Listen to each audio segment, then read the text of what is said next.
So my introduction's short. I'm a lucky guy. I'm a geriatric psychiatrist. I have a half-time practice, and then I've been fortunate enough to be involved in private research, mostly dementia trials, for about 10 years, and that's half-time. And then on Tuesdays I work at Brooke Army Medical Center in their consult service and the medical surgical units.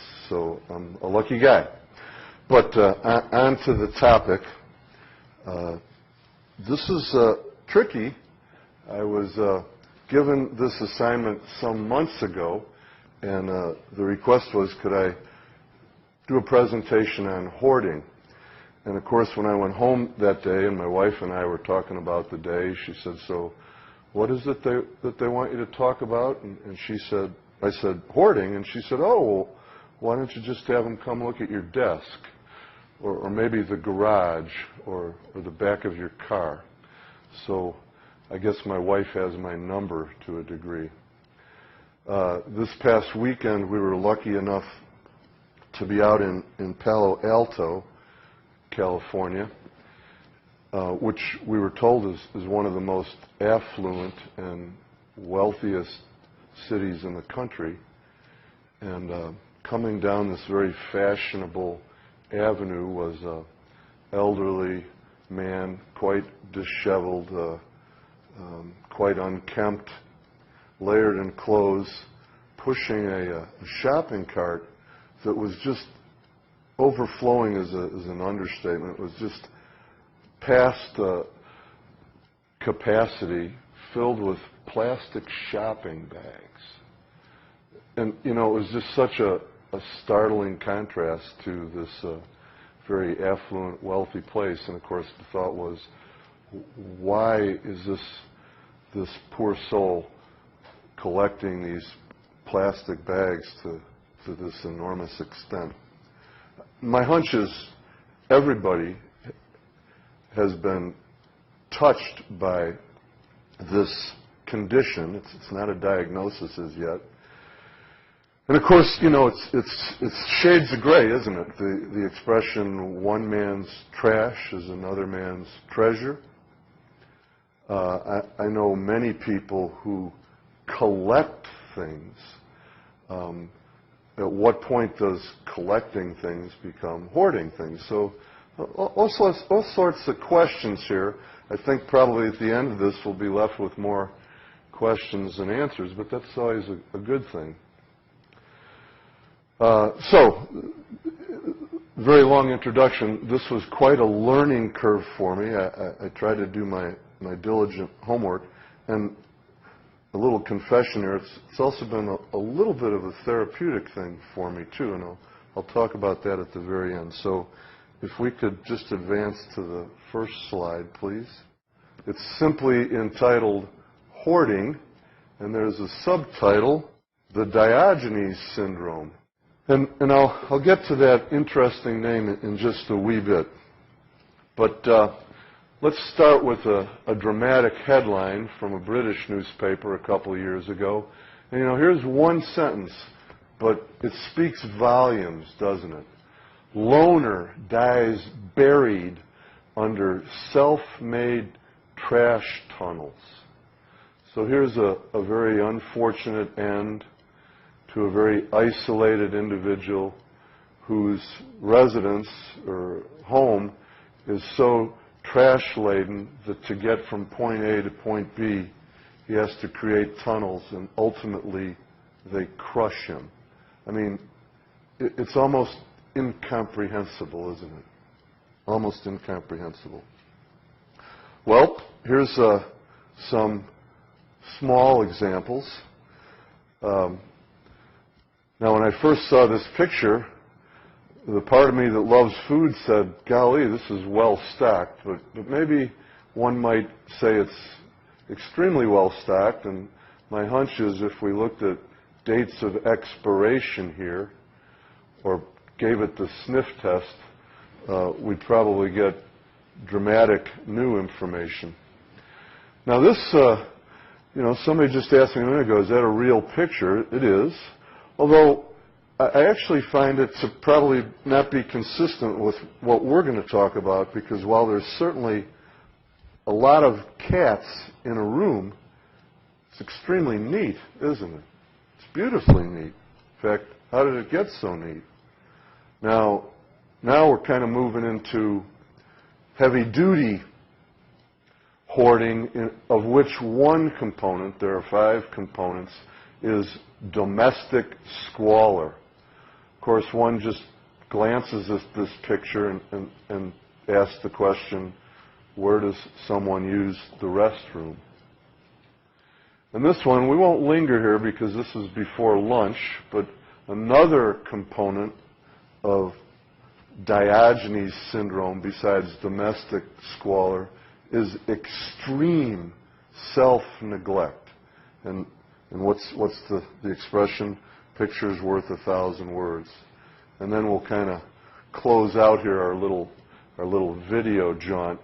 Again, lots of cats in a pretty vacant room, but in addition to lots of cats, what we see is lots of feces and clutter. No doubt there's infestations here, probably of several types. So this is sort of the tip of the iceberg, the ugly tip. You know, we've seen it in the papers, we've heard it on the news. I'm told, I don't get out much, that there's actually a couple of reality TV shows now about hoarding. So here it is in front of us. And you know, it's really pretty startling because this is 2011. We've had dramatic medical advances that have extended our life expectancy 30 years. And with that extension, the expectation, particularly in a first world country like the United States, in which we have first world medicine, the expectation is not only will we live long, but our quality of life will be top-notch. We'll live well. Yet here are some poor souls that are quite on the opposite end of that spectrum. Now, for those of you that have heard me chat before, you know, I'm a very predictable, boring guy. I'm trained by Jesuits. They insist that I have an outline, a game plan. They insist that I follow it. They also insist that I introduce pieces of history. So here's our game plan for the next half hour or so. 7 pieces, if you will, about 25-odd slides, and we'll just hustle on through it. Kind of kick off with a couple of case studies, two different case studies. So the first one, as you can read, here's quite an elderly lady. She's alone. Perhaps she's widowed. Perhaps she's never been married. Her vision's not tip-top, and she lives with a multitude of animals. In fact, the reason attention has been called to her is that the neighbors have reported her to the health department because of persistent smells. And when the health department presents to inspect the residence, they find dozens of cats, dogs, and parrots. And in addition, some dead cats are found in the freezer. The house is deplorable. And on examination of this senior gal, it's clear that she's been isolated a long time. She describes numerous signs and symptoms consistent with depression, and her memory's poor. So we call in the cavalry, we call in helping agencies. They proceed carefully and slowly and gradually and gently. They take time to develop rapport, and they create a realistic plan of intervention over time, gradually, with as much consent as this poor soul can give. And lo and behold, good things happen. As time passes, she agrees to have her house cleaned, top to bottom. And of course, as we have all seen, often this begins with folks coming in biohazard suits. and doing a ceiling-to-floor fumigation. And furthermore, she agrees to keep in line with the law and maintain the city ordinance of no more than 8 pets per resident. So a lovely outcome, a lovely outcome. In contrast to another case study, so here's a little younger gentleman. He's been widowed for a while, and he's been bunking down at his buddy's house. And out of the blue, if you will, he starts to collect and hoard tools, parts, and equipment. He's going to rejuvenate the Ace Hardware store economy. And time passes, and his collection of these various and sundry items becomes so vast that living space gets very short. They sleep on chairs, as you can read. His adult children notice this with alarm, and they call the police. A multitude of agencies elbow Jackie in to take over. However, they argue amongst themselves. There's no real organized plan. It's an invasion, if you will. It's confrontational. And finally, the family becomes so upset that they just order up dumpsters and wholesale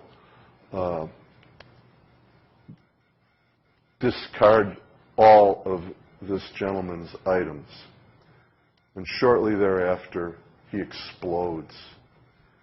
He is rageful, he's anxious, he even appears to be delusional that these items had such great meaning to him, and he's ultimately arrested. And now, instead of treatment, he'll meet the law and perhaps penal system. So, 2 very different case studies.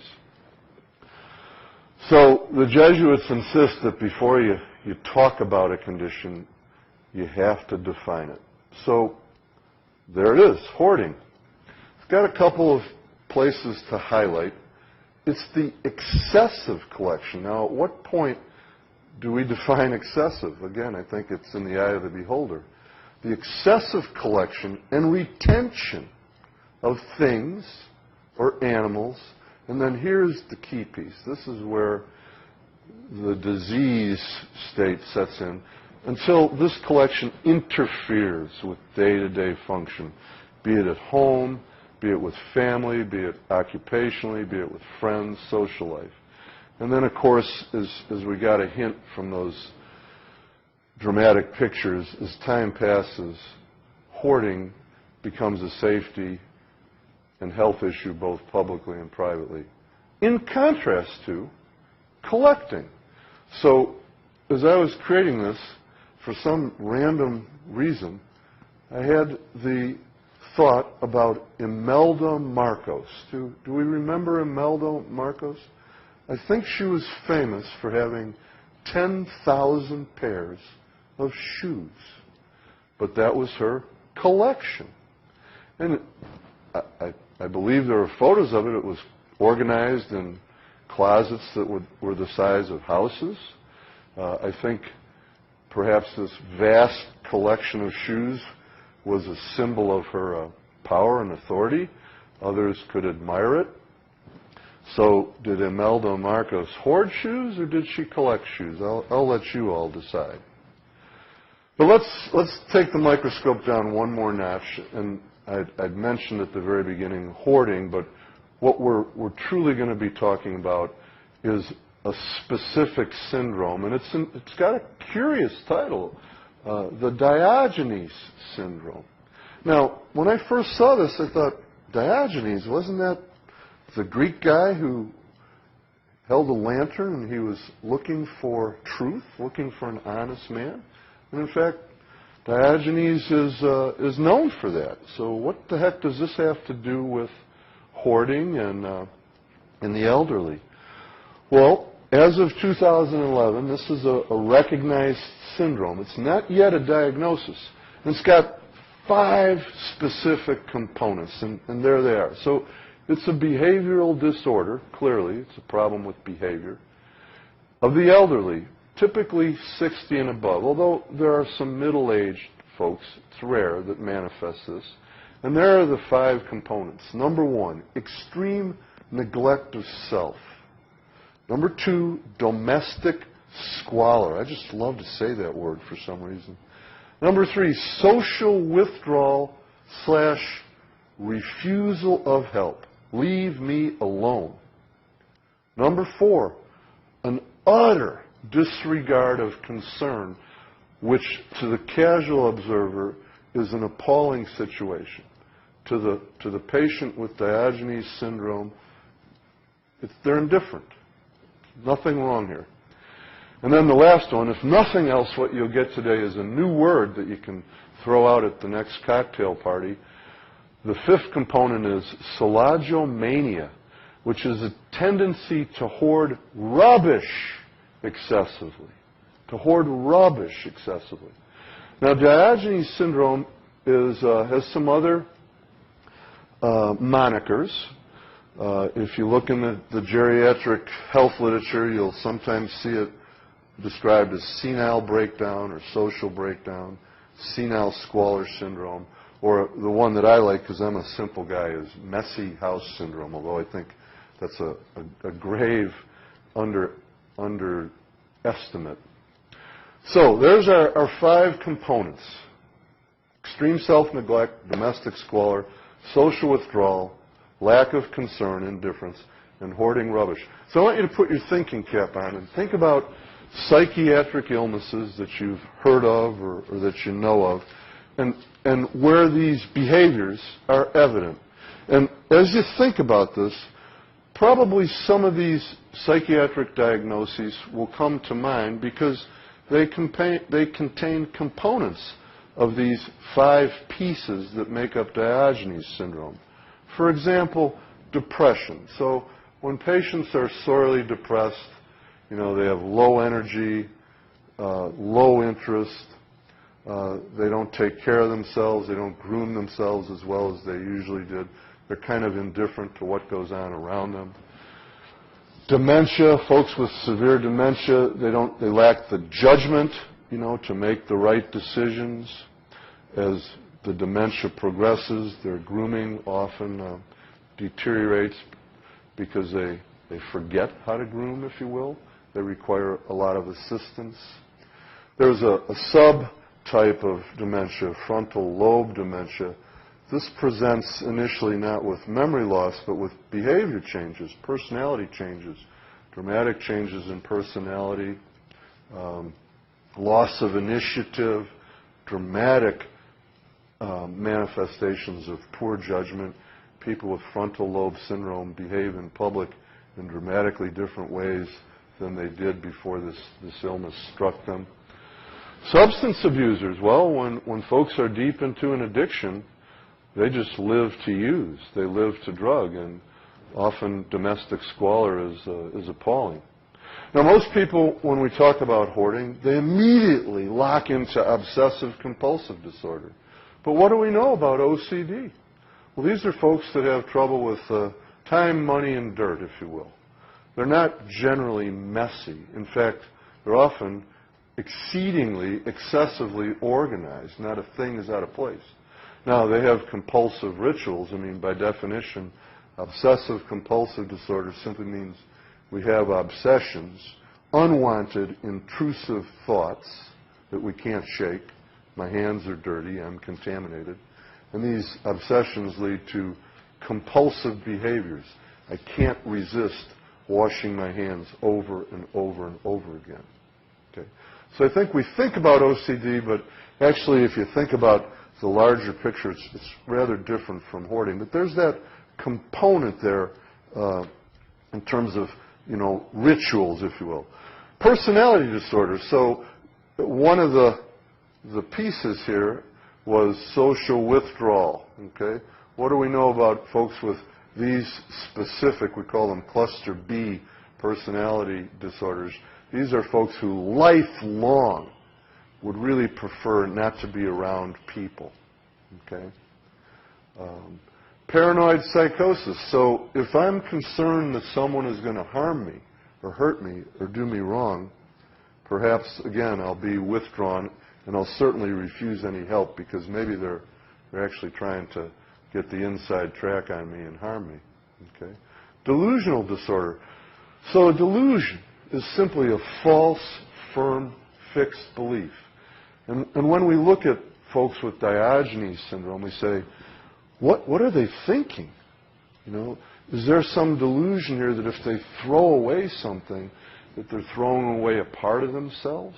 What's going on here? And then the last one, just in addition, in folks that have mental retardation, again, grooming can be difficult. In certain types of MR, we can see lots of ritualistic and compulsive behaviors. And there's even a specific rare disease that falls under MR called Prader-Willi syndrome, where these patients obsessively hoard food.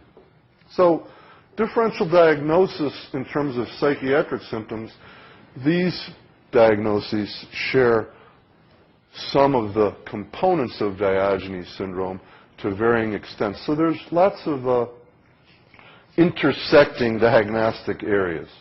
But let's go further. As of today, Diogenes syndrome is not a formal DSM-4 diagnosis. Now, DSM-4 is, I'm sure most of you know, is the diagnostic and statistical manual that mental health clinicians use to specify criteria and make diagnosis, because we can't treat anybody until we know what the diagnosis is. Diagnosis dictates treatment. So as of today, Diogenes syndrome is not a DSM-4 diagnosis. And of course, that kind of leads to problem too. If we don't have a rock-solid diagnosis, Adult Protective Services generally doesn't have a distinct protocol. And they don't, per se, for Diogenes syndrome. These days, they kind of lump it under a dementing illness, although, as you're about to find out, half of the folks with Diogenes syndrome are not demented. It's remarkable. So, how did it get this name? Because Diogenes is a Greek philosopher who was looking for truth. Okay? First described by Canadian doctors in the 60s. They looked at 72 patients, 60 to 92, and all of them were living in horrific conditions. All of them said, I really don't want anything to do with help or society in general. They were the ultimate loners. They also said, there's no problem here. Why are you in my home? And they actively resisted help. So 4 of those 5 components. Remember our 5 components there. And when they looked at these people as closely as they would allow themselves to be looked at, fully half of them had a psychiatric diagnosis of some type. Generally, it's either depression, dementia, or substance abuse. But half of them did not have a psychiatric diagnosis. A great many of them were college graduates who held long-standing jobs. Remarkable. So this is the first notion of it. Didn't have the name Diogenes syndrome then. It was senile squalor. Okay? And then 10 years later, another case study, this one much larger. They had all the same components that you just saw. In addition, they were hoarding rubbish excessively. So there's that 5th component. And what they noticed in this group as they followed these people long term is after 5 years, half of them were dead. So there's a dramatic mortality attached to this. And again, replication. 50% of these poor souls had no psychiatric diagnosis, no formal psychiatric diagnosis. It boggles the mind, doesn't it? So why Diogenes? So a little bit of history. The Jesuits will be very happy here. So Diogenes was a Greek philosopher. If you do the numbers, he lived to be 89 years old. Pretty remarkable, 400 years before Christ. Okay. And if you get a chance, I urge you to read his biography. It's fascinating. It'd make a great movie. But long story short, kind of like St. Francis of Assisi. He rejected material possessions, wealth. He was actually the son of a banker. And he was the ultimate minimalist. He found a large barrel that he turned sideways, and he lived in this barrel. Okay. His precepts, as you can read, very natural life. He was dependent on nothing and no one, self-sufficient. He was utterly shameless, and I'm about to tell you a couple stories here in a minute. And he had contempt for the social organization. Now, think about Greek society in those days. The city-state and the social organization was highly prized. Now, what's fascinating about Diogenes is he did not hoard. He was the ultimate minimalist. He even took his drinking gourd and broke it because he elected to just drink by cupping his hands. And furthermore, he didn't eschew the company of others. Every day he went to the marketplace where he preached his philosophy. So, very different from what we're talking about. But here's why the syndrome got the name. Number one, because of the way he lived. As I said, he slept in a barrel. He often begged. But here is the wonder of this actually esteemed Greek philosopher.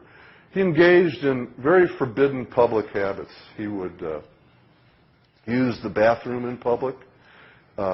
He had no trouble telling people off, and he actually was renowned. Maybe he was the first to display his displeasure by showing people his middle finger. So here's Diogenes the Cynic.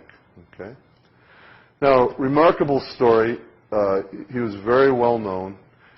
He's said to be the founder of cynical philosophy. And Alexander the Great actually journeyed to meet him. And Diogenes was residing in his barrel. Alexander came up to chat with him and at one point said, "Is there anything I can do for you, Diogenes?" And Diogenes said, "Yes, you can stop blocking my sunlight." So just kind of gives you an idea of the sort of fellow he was, okay? So we think that there's two subtypes of Diogenes syndrome. Primary, this is the lion's share. These are folks where there's an intention here, if you will. They are very direct and straightforward about how they're living and why they're living this way. And it's not related to psychiatric diagnosis. And then the smaller lion's share, secondary, these are folks in which there probably is clearly cognitive impairment. Perhaps their judgment is dramatically skewed, and this is related to mental illness. So, some demographics, okay? Number one, this is an equal opportunity syndrome. Males equal to females, although in early studies there looked to be a female preponderance. As time has passed, it's a 50-50 split. As I mentioned before, we can see it in younger folks, but typically this is in the 60 to 90 domain, with the average age, as you can read, around 76. It is not rare. Now, you say, well, 5 out of 10,000 adults that are over 60, that doesn't sound like too much. That's actually 10 times greater than the rate of tuberculosis in seniors, that number there. So it's not particularly rare, okay? And furthermore, it's probably the tip of the iceberg. These folks, as I said, they refuse help. They kind of eschew society. They don't report. They don't step forward. It often comes very late in the game because of neighbors, okay? And then there looks to be some connection here, if you will. There's homelessness is called Diogenes via of the road, and then religious hermits is called Diogenes Syndrome du. And some connection there. Maybe the fellow we saw in Palo Alto might fit into the former there. So some risk factors. Well, I think risk factors clearly are, is the patient impaired cognitively? Is their judgment now diminished? Okay. do they have, are we able to ascertain from family, friends, that this is a personality disorder at end stage, if you will? Do they have a depression? Okay. Other risk factors that aren't illness risk factors, living alone clearly puts people at risk. Folks that have low socioeconomic status, and then some medical conditions. And I think these probably, if nothing else, perhaps hip fracture impairs mobility, and stroke perhaps impairs judgment. And then I neglected to put down substance abuse. These are sort of components that kind of push us more toward this suspicion of Diogenes syndrome. So treatment. Well, before we can treat Diogenes syndrome, we now have to take just a moment and enter that wonderful arena that's available in this marvelous country where liberty is highly prized. And we have to think about medical legal issues. And in medicine, we are guided by a number of precepts, but two precepts are patient autonomy. In other words, whenever possible, the patient should be able to call the shots. The patient should be able to consent to treatment rather than have it rammed down their throat or forced upon them. Of course, beneficence, a $10 word for we want to do good for the patient. So sometimes autonomy and beneficence clashes, okay? So I'm not going to answer these questions. I just want you to cogitate on them. But the first order of business is, do mentally competent people have the right to neglect themselves? And this is, I think, a spectrum. There are shades of gray here, okay? You could even dilute the question and say, is it possible that people that are bright and mentally competent will make foolish decisions and actions? Perhaps we could ask Congressman Weiner about this, okay? And then the second piece that I think goes to beneficence is, do health authorities have the right to intervene? And, I think some of that is very clear-cut. They have the right to intervene if it's been deemed and determined and certified that this is a hazard to the public health. Is this going to spread a contagion? Okay. So, as we enter the treatment part of this, these issues are actually pretty large, and often they lead to stalls in treatment. Ideally, in a perfect world, and I'm still waiting to find that perfect world, our guiding principle is care by consent. And remember our first case study, that 96-year-old gal? As time passed, gradual development and establishment of rapport, probably by one person, probably a very ingenious and persistent social worker. As time passed, she agreed to have her house cleaned and agreed to a cleaning plan and consented to abiding by regulations about keeping pets. So here's treatment. Well, since it's not a diagnosis, we don't have a recipe for treatment. It's a syndrome. And as we mentioned, the 5 components, those are in different systems, aren't they? Kind of like what we call in geriatrics the geriatric giants, these syndromes: cognitive impairment, falls, incontinence, immobility, malnutrition. Those aren't specific diagnoses per se, that malnutrition might be. And they require kind of a multidimensional approach, a comprehensive approach, to get people on higher ground. So in the same way, that's currently the approach to Diogenes syndrome. And it kind of goes like this. Well, first off, let's do a very thorough assessment. Let's look at the patient medically. And if you have extreme self-neglect, you can bet all your money that there's going to be medical conditions evident here. There'll be ulcers, okay? There'll be fecal impaction. There'll be skin problems at minimum, okay? If we can, let's try and get a psychiatric history from either the patient or from family members or neighbors. Are they taking medications of any sort? Probably unlikely, but if they are, can we reconcile them? Since they're hoarders, maybe the prescription has a date on it from 1995. And then let's do a very careful review about how they function day to day. Can they see? Can they hear?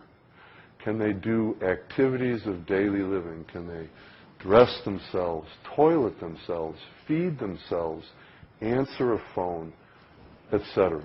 Okay? Let's get a social history. What's been this person's life? Okay? And then let's test them cognitively. This is a perfect world. We get these assessments and the patient agrees. Now, we've already set the stage. This isn't going to happen in a day or an hour. This is going to happen over time, piecemeal. Okay? And then we're going to treat this patient with Diogenes syndrome, ideally with a team. This isn't going to be the psychiatrist or the internist. This is going to be a team. And some team members, I think, have the inside track, if you will, here.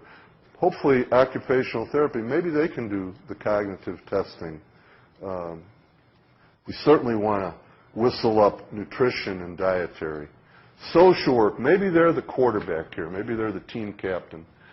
And geriatric medicine or geriatric psychiatry, they're consultants here. Okay. Some don'ts.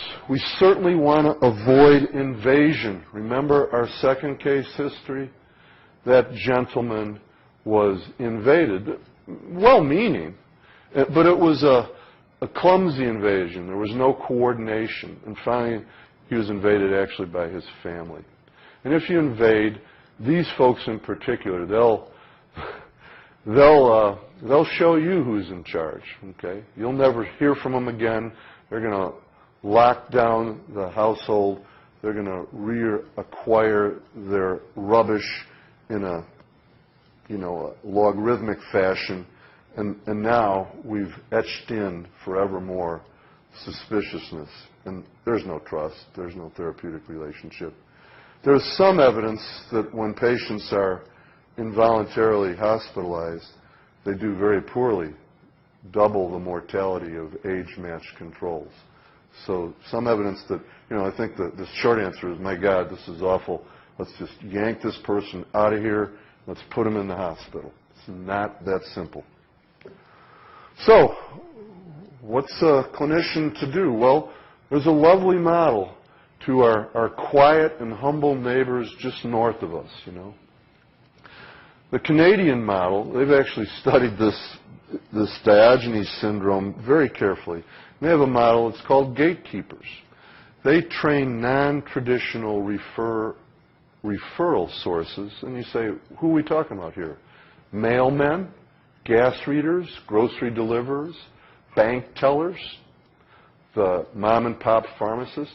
They train them to look closely for seniors at risk. And as you notice, some of those professions are mobile. Okay? They're going to the patient. And they provide assessment. They provide intervention. They've got a relationship, even though it's just giving them the mail, okay, or delivering the groceries, okay? So they're trained. And the way they approach patients with Diogenes syndrome is with a daycare and a community care management idea, not hospitalization, okay? What about medicines? Our country is just an amazing place. We're a very pharmacocentric culture. If you got a symptom, then by golly, the first thing I want is a pill for it. Well, medicines have been used anecdotally. There was one case study.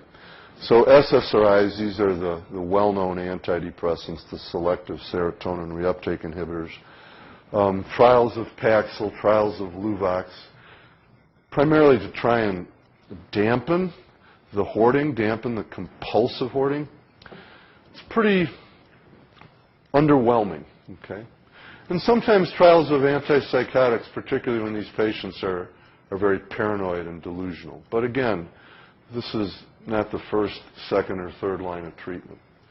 And then, of course, I think this is more from a public health viewpoint, home safety, what can we do to prevent reaccumulation of clutter after the residence has been cleaned?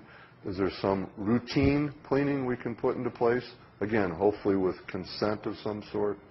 Can we organize a living space? So, I must tell you about the Collier brothers, famous brothers in New York City.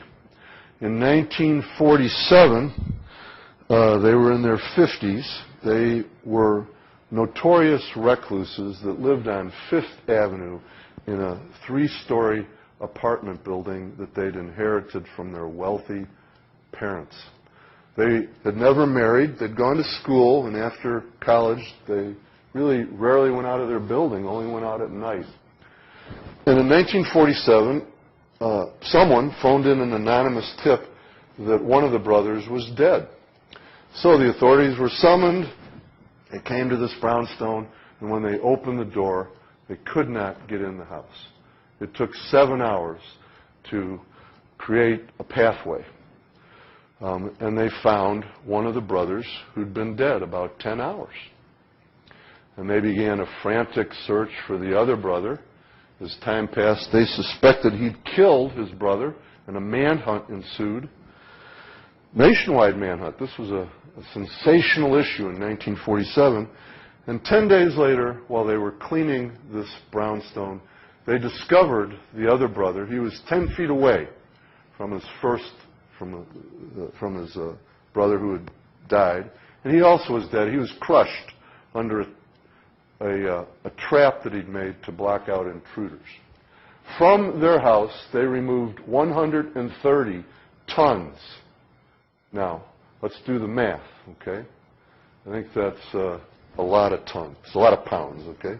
130 tons of rubbish, including 14 pianos, 25,000 books, a steam engine. The house was razed. It's a park now in New York. It's called Collier Park. And fire departments across the country often refer to homes that are rubbish-laden as Collier mansions, so a living space. So the last piece here. Let's see. Oops. I think I might have one more slide left. So conclusions, quickly, and then we'll get to the questions. What can we conclude from this little review? For Diogenes Syndrome, depression, dementia, substance abuse, alcoholism are clear risk factors. Always think about frontal lobe syndrome, and this is something you can identify by imaging. It's not a formal diagnosis, okay? We know where this syndrome lives. Older people, they're generally bright. They usually have successful work histories, but they are usually loners, and that's, again, an understatement. Some folks think maybe what this really is the end stage of a personality disorder, or maybe it's the culmination of a perfect storm of somebody who's been very compulsive, so they do well in work that likes compulsiveness. They've not had relationships because they've always been paranoid, and then as they age, okay, and they're not able to form any relationships, we get this type of breakdown. The rule here is these folks do not want help. They don't see a need, and they're extremely withdrawn. So how shall I put this? Our work is cut out for us from second one, okay? Public hazards and private hazards, fire hazards, they're evident to the casual observer. Prognosis is poor. These folks are not going to be with us long. And management is challenging. I'm going to demoralize you at the end because they don't comply with treatment, and they often don't come back for follow-up. So the key is for one person to gradually, carefully, gently build a relationship. So I'll stop here. We have a few minutes for questions, so I'll give it a go here. So from Danny in Alaska, I love that. I just love the fact that here we are in San Antonio, it's 105, and somebody in Alaska is looking in on us. Thank you. Has stress been implicated in hoarding? I have learned that a person's place in the social hierarchy can affect the stress hormones, causing stress in the body. And would hoarding also contribute to the stress? Terrific question, several questions. So I neglected to talk about biology here. So, you know, we've all used the term, maybe to a friend or an acquaintance, you're quite a pack rat, aren't you? Okay? There's about 70 species of animals that hoard, and primarily they hoard food, okay? It's very survival-based, you know. Squirrels store up nuts for the winter, okay? And clearly there's a biology to this. We also know that there's some illnesses in human beings. For example, Parkinson's disease. That folks with Parkinson's disease can, out of the clear blue, very late in life, begin hoarding. There's some evidence from functional MRIs and neuroimaging PET scans that a particular part of the brain, takes me a while, I'm 59 now, the mesial prefrontal cortex might be where this type of behavior is triggered, if you will. Of course, you say, well, what would the stress be in Diogenes syndrome? Well, maybe it's the stress from medical illnesses. I neglected to say that most of these folks that have Diogenes syndrome, high incidence of high blood pressure, high incidence of anemia because they're generally not terribly well nourished, okay? High incidence of some vascular disease. So, yes, it's very clear now that stress, I mean, this is from Hans Selye's experiments with rats in the 50s where he would electrify the floor randomly, and the rats would get an electric shock, and stress hormones, in particular cortisol, would just climb off the roof. So this is a puzzle that's being assembled. There's clearly a biology to this. We just don't have quite enough information. And, of course, then the question is why is it triggered at this point in life? Maybe it's from the stress of aging, if you will. So, second question from Jane. When you say this is not a diagnosis yet, when will it be considered a disease? Well, so psychiatrists, we have this Bible. It's called the Diagnostic Statistical Manual, and we're in edition 4. Okay? About every 10 years we decide to revamp it. Edition 5 will be out in 2013. And as I understand it, this Diogenes syndrome is under consideration as a potential diagnostic area. I don't know under what umbrella it will fall, because I'm an Indian, not a chief. So from Helen Flores, subject, training of healthcare professionals. Is there any type of training for healthcare professionals non-medically being done? And I'll give you the answer I commonly give people. I plead ignorance. I don't know of any formal training. Again, I think our neighbors and friends to the north are a few steps ahead of us, and as I indicated, they have this gatekeeper setup, which does have a formal training program, but I don't know the details. Ryan in Boise, Idaho, a beautiful city. Are there any signs in children that can predict someone being a hoarder late in life? Heck of a question. Again, I plead ignorance. I don't know. Maybe this is one of these to be continued. I've got lots of weak spots and Achilles heels, and since I'm a geriatric psychiatrist, you've discovered one of them is I don't know a ton about children and adolescents and psychiatric illness. From Louise, should family members of hoarders get counseling themselves to assist their family member? Well, I'm a psychiatrist, so I'm always going to say that I see no harm in it. I think just trying to, what's that old expression, understanding is the first step to healing. So I think that's certainly a very reasonable idea. And then last question, would you see any patients benefiting from a support group? Actually, in my homework, of course, these days, we don't go to the medical library anymore. We just go to Google or Wikipedia. You'll find a number of support groups online for hoarding. I don't know if they exist in real time. I hope so.